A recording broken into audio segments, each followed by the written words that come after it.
서울창업허브와 함께하는 마케팅 분석 기법을 활용한 창업 비즈니스 모델 개발 과정 33번째 강의 브랜드 아이덴티티 개발 전략 첫 번째 시간입니다. 저는 강의를 진행할 석준희라고 합니다. 자, 우리가 앞서 브랜드란 무엇이고 그리고 브랜드 자산이란 무엇을 의미하는지 그리고 브랜드 자산이 가지는 파워, 그 힘에 대해서 다루어 왔습니다.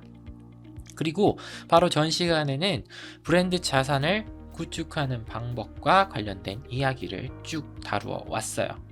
자, 이번 시간에도 브랜드 자산의 구축이라는 주제로 이야기를 이어나가도록 하겠습니다. 자, 브랜드 자산의 구축 단계는 다음과 같다라고 합니다. 자, 브랜드 인지도를 형성을 해야 된다. 우리의 소비자들이 우리 브랜드를 알아야 한다라는 것이죠. 그리고 다음 단계로 브랜드 이미지를 구축을 해야 된다. 우리의 브랜드 이미지들 중에서 포인트 오브 디퍼런스는 다음과 같이 유리하고 독특하고 강력해야 하고요. 그리고 우리 이미지들 중에서 우리가 하나의 무기로 내세우고 있는 이 이미지가 아닌 다른 연상들 같은 경우에는 패러티, 즉 다른 브랜드들과 비교했을 때 떨어지지는 않아야 된다라는 얘기도 했었죠. 그 다음으로는 고객들에게 브랜드 반응을 유도를 해야 된다라는 거예요. 즉 매장을 방문하게 해야 되고 우리 브랜드를 한 번쯤 사용해 보도록, 시험 삼아 써보도록 해야 하고 결국에는 구매하도록 만들어야 된다라는 겁니다. 그리고 난 다음에는 우리 고객과 우리 기업이 혹은 우리의 브랜드가 지속적인 관계를 유지할 수 있도록 배려를 해야 된다라는 것이죠. 자, 그래서 말씀드린 대로 브랜드 자산을 구축하는 방법에 대해서 이번 시간에 조금 더 자세히 얘기를 해보도록 할게요. 자, 브랜드 자산 구축의 4가지 수단이 이렇게 있다라고 합니다. 자, 포지셔닝에 어울리는 브랜드 요소들이 필요하다라고 합니다. 이 브랜드 요소에는 브랜드 네임이나 로고, 슬로건이나 패키지 같은 것들, 패키지라고 하면 포장을 말하는 거죠. 이런 것들이 우리가 설정했던 이 포지셔닝과 어울려야 한다라는 의미예요. 예를 들어서 이 롯데캐슬 같은 경우에는 이 캐슬이라는 이름을 브랜드에 삽입했어요. 즉 일종의 성이라는 이름이죠. 그렇죠? 성이라는 의미죠. 다시 말해서 이 롯데캐슬은 이 캐슬이라는 이름을 사용해서 프리미엄 브랜드로 효과적으로 포지셔닝하는 사례라고 볼 수 있습니다. 마치 우리가 이 아파트에 살면 성에 사는 것과 같다라는 것을 이름으로써 전달을 해주고 있는 거죠. 여기 있는 요 독수리 마크 같은 것들도 마치 과거 어떤 왕가의 혹은 귀족의 상징과 같지 않습니까? 이런 일관된 포지셔닝, 이런 일관된 브랜드 요소를 활용했다라는 겁니다. 네임과 로고에서도 말이죠. 다음으로 포지셔닝을 지지해주는 마케팅 믹스 요소가 필요하다라고 되어 있습니다. 이와 관련해서는 다음 페이지에 좀 더 자세히 말씀을 드리도록 할게요.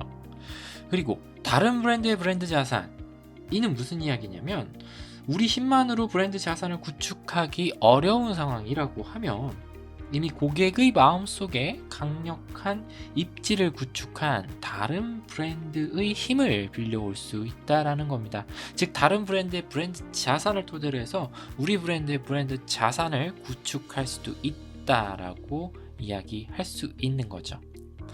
예를 들어서 삼성전자 같은 경우에는 1998년부터 올림픽의 공식 스폰서가 됨으로써 글로벌 브랜드라는 이미지를 효과적으로 구축할 수 있었습니다. 자, 그리고 4번째로 직원들이라고 되어 있습니다.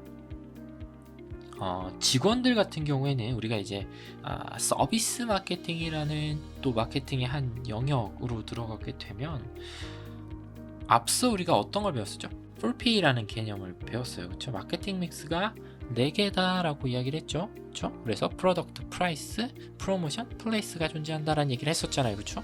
근데 우리가 만약에 서비스 마케팅 쪽으로 넘어가게 되면 이 P를 7가지, 7P가 존재한다라고 이야기를 합니다. 이 7P에는 앞서의 4P에 더불어서 프로세스, people, 그리고 피지컬 에비던스라는 믹스들이 추가되는 거예요. 특히 여기서의 people은 우리 임직원들에 대한 관리를 해야 된다라는 측면에서 굉장히 중요하게 다뤄지고 있습니다. 즉 다시 말해서 임직원들의 언행이라던가 우리 임직원들이 고객을 대하는 태도와 같은 것들도 브랜드 자산 구축에 중요한 역할을 한다라는 거죠. 뭐 예를 들어서 우리 회사가 아무리 금융의 전문가라고 광고를 하더라도 우리 회사의 창구 직원이 전문적인 지식을 가지고 있지 못하다라고 하면은 이는 큰 효과를 발휘하기 힘들겠죠. 다음 페이지에서는 포지셔닝을 지지해주는 마케팅 믹스 요소에 대해서 조금 자세히 얘기를 해보도록 하겠습니다.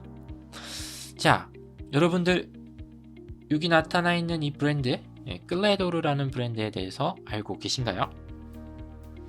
그렇죠? 어떤 분들은 잘 알고 계실 수도 있고 또 다른 분들은 처음 듣는 이름이에요 라고 할 수도 있을 것 같아요. 빙그레는 하겐다즈나 베스킨라빈스 나뚜루와 경쟁하고 있는 이 프리미엄 아이스크림 시장에 클레도르라는 새 브랜드로 도전장을 내밀었습니다.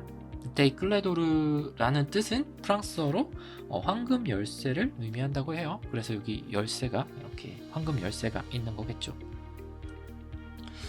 자, 근데 이 클레도르라는 브랜드가 이 프리미엄 브랜드가 위치해야 할 이 포지셔닝에 부합되지 않는 여러 마케팅 믹스를 가지고 있었다라고 해요. 그래서 크게 성공하지 못했다라고 해요. 자, 한 번씩 살펴볼게요. 일단은 브랜드 네임 클레도르 어떻습니까, 여러분? 괜찮아요. 나는 고급스럽고 불어이다 보니까 뭐 고급스러운 느낌이 나는 것 같아요.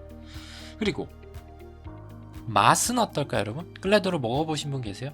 먹어보신 분은 아실 거예요. 굉장히 맛있습니다. 다른 프리미엄 브랜드에 비해서 크게 떨어지거나 뒤처지지 않아요. 근데 나머지 4P를 한번 살펴볼게요. 프로덕트와 브랜드를 제외한. 자, 편의점과 대형마트에서 판매를 했대요. 플레이스 혹은 디스트리뷰션에서. 자, 일반적으로 여러분들 우리가 프리미엄 브랜드 베스킨라빈스라던가 나뚜루 혹은 하겐다즈와 같은 상품들은 어디서 판매를 하죠? 전문점에서 판매를 하죠. 베스킨라빈스 같은 경우에는 굉장히 대표적으로 전문점에서만 판매를 하고 있는 그런 아이스크림이죠. 하겐다즈도 전문점이 있어요. 근데 클레도르는 그러지 않았다는 거예요. 편의점과 대형마트에서 판매를 했다라고 합니다. 그리고 가격이 당시 처음 나왔을 때 프리미엄 브랜드에 비해서 저렴했다라고 합니다. 이 프리미엄 브랜드라는 포지셔닝을 하기 위해서는 가격도 그에 맞춰서 따라와 줘야 된다라는 거죠. 마케팅 믹스가 함께 가줘야 된다라는 겁니다. 그리고 프로모션 측면에서 광고를 일반적인 프리미엄 브랜드가 TV 광고에서 광고를 했던 것과는 대비되게 케이블 TV에서 광고를 했다라고 해요.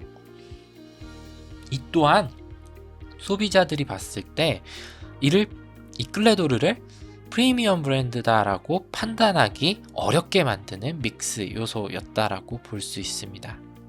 결국 클레도르는 프리미엄에 걸맞는 맛과 브랜드 네임을 갖고 있었음에도 불구하고 다른 마케팅 믹스 요소들이 프리미엄 브랜드가 가져야 하는 그 이미지와 어울리지 않음으로써 소비자들의 마음속에 프리미엄으로서 포지셔닝하는 것에 실패했다라는 평을 받고 있는 것이죠.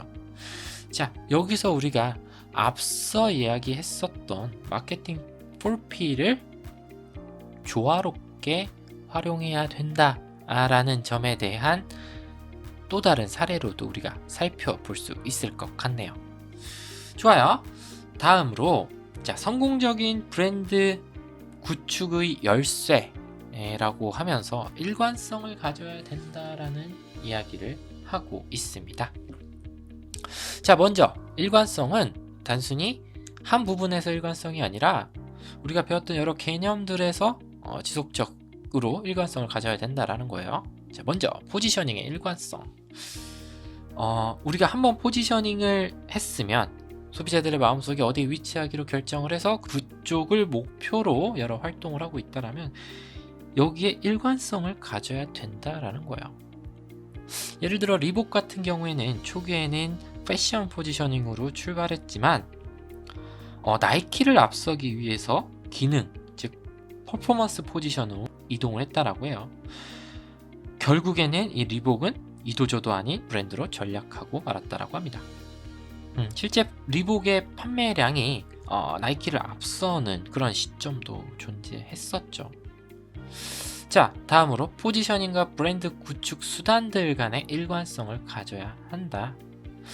우리가 앞서 배웠었던 끌레도르의 사례에서도 살펴볼 수 있었습니다. 마케팅 믹스들이 포지셔닝과 동일한 방향으로 가져야 된다라는 그 사실들을 말이죠. 그리고 직원들의 언행이라던가 품행 같은 것들도 모두 포지셔닝을 지지해 주어야 된다라는 것이죠. 마지막으로 투자 일관성입니다.